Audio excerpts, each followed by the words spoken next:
آپ ذرا غور کریں، ان کو نا بات منوانی بھی آتی تھی۔ اعلیٰ حضرت کا فتویٰ ہے کہ جمعے کی دوسری اذان جو ہے نا وہ خطیب کے سامنے کھڑے ہو کے نہیں دینی چاہیے، باہر دروازے پہ دینی چاہیے۔ اعلیٰ حضرت رحمۃ اللہ علیہ نا جبل پور چلے گئے، سفر تھا، وہاں آپ کے دو خلفاء تھے، باپ بیٹا، مولانا عبدالسلام بھی خلیفہ تھے، مفتی برہان اللہ ان کے بیٹے وہ بھی خلیفہ تھے۔ فاضل بریلوی جب وہاں پہنچے نا، عالم وہ نہیں ہوتا کہ جو بات لچھے دار تقریر کر کے تو گزر جائے، عالم وہ ہوتا ہے جس کو بات کرنی بھی آتی ہو اور ذہن میں اتارنی بھی آتی ہو۔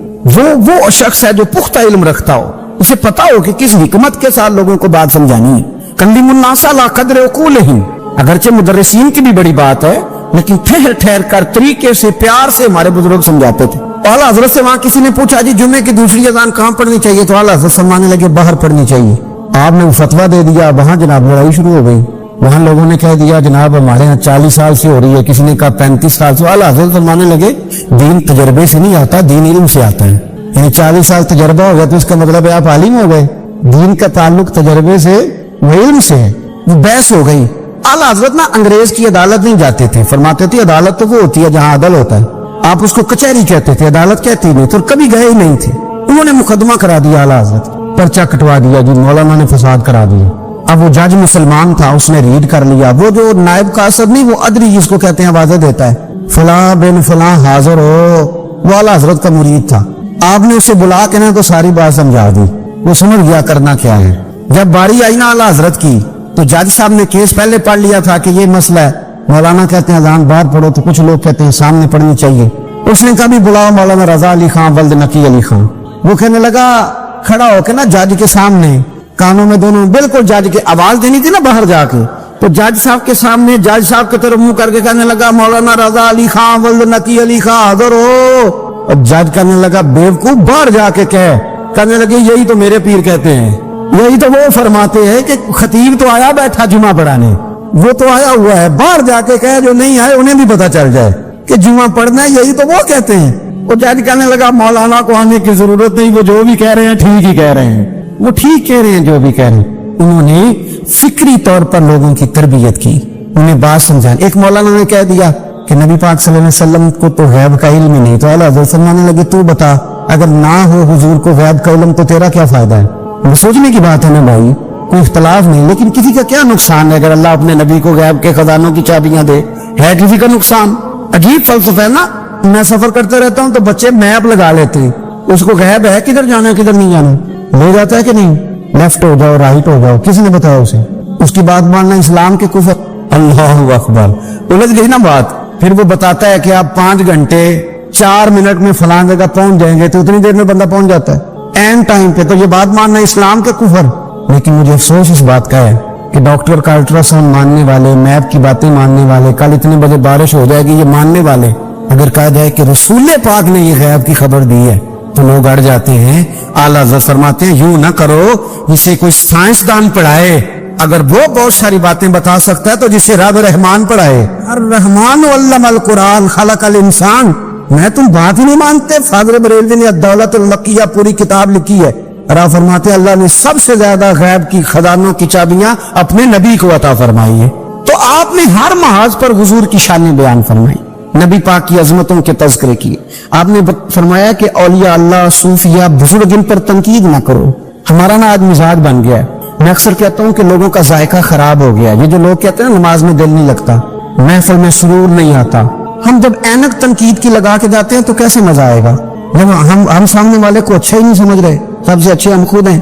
میں اکثر کہا کرتا ہوں کہ جب تک ہم تھوڑا سا نیچے بیٹھ کے اوپر نہیں نہ دیکھتے، بندے ہمیں بڑے نظر نہیں آئیں گے، چھوٹے چھوٹے نظر آئیں گے۔ ہم ہمیشہ اوپر کھڑے ہو کے نیچے دیکھتے۔ مہربانی فرمائیں، بڑی شاندار بات لکھی اعلیٰ حضرت بریلوی نے ملفوظات شریف میں۔ آپ فرماتے ہیں 2 بڑے زبردست قاری تھے، تلفظ اچھا ہی ہونا چاہیے، لیکن اس کا یہ مطلب نہیں کہ پھر آپ سب کو تنقید ہی کرتے رہیں۔ اعلیٰ حضرت فرماتے 2 قاریوں نے نا ایک بزرگ کے پیچھے نماز پڑھی، تو ان کے نا کچھ قواعد مستحب، کچھ قواعد ٹھیک نہیں تھے، تو کہنے لگے شہرت تو بڑی سنی تھی، تو بابے کو تو قرآن بھی صحیح نہیں پڑھنا آتا۔ یہ اعلیٰ حضرت نے لکھا، چھوڑو جو یہ بھی کو بلی ہے۔ فرماتے ہیں بس مستحب قواعد ٹھیک نہیں تھے، جو چیزیں ضروری ہیں وہ ٹھیک پڑھتے تھے بابا جی۔ اب ان دونوں نے تنقید کی دل میں، اور باہر نکل ایک دوسرے سے کہنے لگے یار کتنا سوچ کے آئے تھے، پر یہ تو قرآن پاک بھی ٹھیک نہیں پڑھتے۔ اب موسم تھا تھوڑا سا ایسے ہی، معتدل موسم تھا، نہ زیادہ گرمی تھی نہ زیادہ سردی تھی، قریب ایک جھیل تھی، کپڑے اتارے، تہمتیں باندھی اور جھیل میں گھس گئے نہانے کے لیے۔ ایک شیر آیا تو کپڑے اٹھا کے لے گیا. اب بندہ پانی میں کتنی کو دیر رہ سکتا ہے؟ موسم بھی معتدل تھا, بڑی گرمی میں بھی بندہ زیادہ نہیں رہ سکتا. ٹھٹھرنے لگے, پریشان ہو گئے, کانپنے لگے, جائیں تو کدھر جائیں, بڑے پریشان. اب شیر بیٹھا ہے سامنے اور پہاڑی کے اوپر وہ بیٹھا کپڑے لے کے. اعلیٰ حضرت فاضل بریلوی رحمۃ اللہ تعالی علیہ فرماتے ہیں کسی نے جا کے بزرگوں کو بتایا کہ وہ آپ کے مہمانوں کے کپڑے لے گیا شیر. تو ٹھٹھر رہے. وہ بزرگ آئے اور آ کے نا تو شیر کو آواز دی, اللہ ہر مشکل دی کنجی یارو ہاتھ مردان دے آئی. شیر کو آواز دی, کہنے لگے ادھر آئے نا.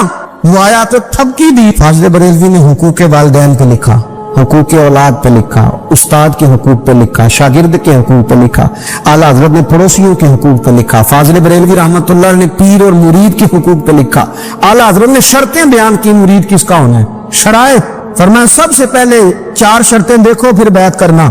پہلی بات یہ کہ وہ بندہ اتنا عالم ہے کہ ضرورت کے مسئلے بتا سکے, جاہل کی بیعت جائز نہیں. اور دوسرے نمبر پہ فرمایا یہ بھی دیکھو کہ اعلانیہ گناہ تو نہیں کرتا, ظاہری طور پر شریعت کا پابند ہے. تیسرے نمبر پر یہ دیکھو اس کا سلسلہ متصل ہے, باقاعدہ کسی سے مرید ہوا ہے, سلسلہ اوپر تک صحیح چل رہا ہے. اور فرمایا چوتھا یہ ضرور یاد رکھنا کہ خلیفہ مجاز ہو, کسی شیخ کامل نے اسے اجازت بھی اپنی مرضی سے نہ بن کے بیٹھ گیا ہو کہ مجھے تویز مل گئے ہیں, یہ نہ ہو. فرمایا ان چیزوں کو دیکھو اور پھر پوری پابندیاں لگائیں. کسی نے پوچھا پیر اور مریدنی کا پردہ ہے, تو اعلیٰ حضرت فرمانے لگے نبی پاک کی جو بیویاں ہیں نا وہ مومنوں کی مائیں ہیں, ان کو قرآن نے مائیں کہا ہے, تو اگر اس ماں کا بیٹے سے پردہ ہے تو پھر مریدنی کا پیر سے پردہ کیوں نہیں. فرمایا واجب ہے مریدنی کے لیے پیر سے پردہ کرنا, واجب ہے. آپ کو ایک بزرگ تھے, انہوں نے اپنے یہاں جلسے پہ بلایا, جب آپ پہنچے تو وہ عورتوں کو ننگے منہ تعویذ دے رہے تھے. آپ نے دور سے دیکھا تو واپس آ گئے. وہ دوڑے پیچھے, کہنے لگے مولانا کچھ تو خیال کریں, لوگ کیا سوچیں گے, ایسے چلے گئے. تو آپ فرمانے لگے شاہ جی آپ نبی پاک کی شریعت کا خیال نہ کریں تو میں آپ کا خیال کروں, شریعت اسلامیہ کا خیال نہیں کر رہے, بے پردہ عورتوں میں بیٹھے ہو.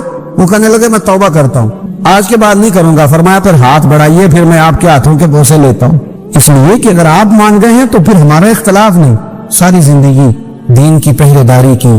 اعلیٰ حضرت رحمۃ اللہ علیہ نے آج سے 150 سال پہلے کہا تھا مسلمان اپنے بینک قائم کریں, اپنا سرمایہ. ایک جو باتیں آج کر رہے ہیں نا آپ کے لوگ دانشور, وہ 125 سال پہلے کہا تھا کہ اپنے بینک بناؤ, آپس میں مسلمان تجارت کریں.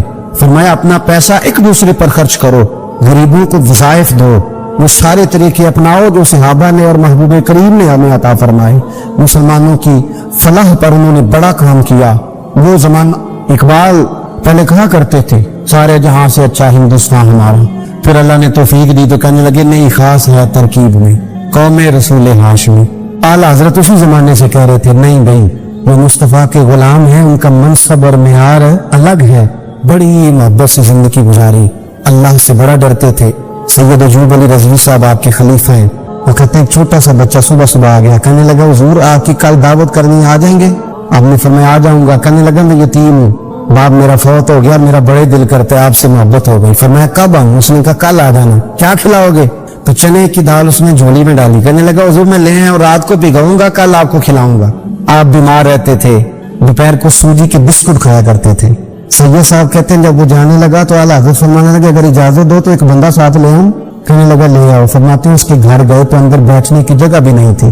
1000 کتاب کے مصنف, لاکھوں کروڑوں مریدوں کے پیر, امت مسلمہ کتنے بڑے لیڈر. کہتے ہیں اس نے نا باہر گلی کے باہر دروازے کے باہر چٹائی بچھا دی.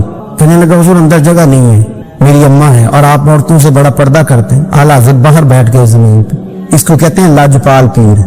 باہر بیٹھ گئے. وہ چنے کی دال لایا اور باجرے کی موٹی روٹیاں. آپ کو تکلیف رہتی تھی پیٹ میں, آپ وہ چیزیں استعمال نہیں کرتے تھے, پر 1.5 روٹی کھائی. کھانے کے بعد کا جائیں, کہنے لگا نہیں میری اماں آگ جلا رہی ہے, چائے پی کے جانا. وہ چائے آئی. جو بندہ سڑک سے گزرتا حضور جہاں بیٹھنے فرمایا جاؤ کام کرو, دعوت تمہاری ہے تمہاری نہیں, جاؤ اپنا کام کرو. وہاں بیٹھ کے کھانا کھایا. جب واپس نکلے تو اس بچے نے اجازت دی جائیے. واپس آئے تو کچھ چہرے پہ کمزوری کے آثار تھے, کچھ تکلیف پیٹ میں شروع ہو گئی. سید صاحب کہنے لگے حضور آپ نے کیا کیا, بیمار ہو جائیں گے. فرمانے لگے ایوب علی یار بیماری تو ٹھیک ہو جائے گی, پر تو نے دیکھا نہیں یتیم کا دل کتنا راضی ہو گیا ہے, کتنا راضی ہو گیا اس کا دل. دنیا میں کیوں نہ نبی پاک کی غلامی میں آ گئے.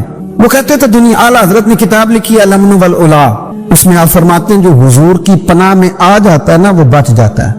اللہ کرے آپ کو سمجھ آئے میری بات کی. جو حضور کی پناہ میں آ جاتا ہے وہ جو دنیا دار رہتا ہے, مالدار رہتا ہے,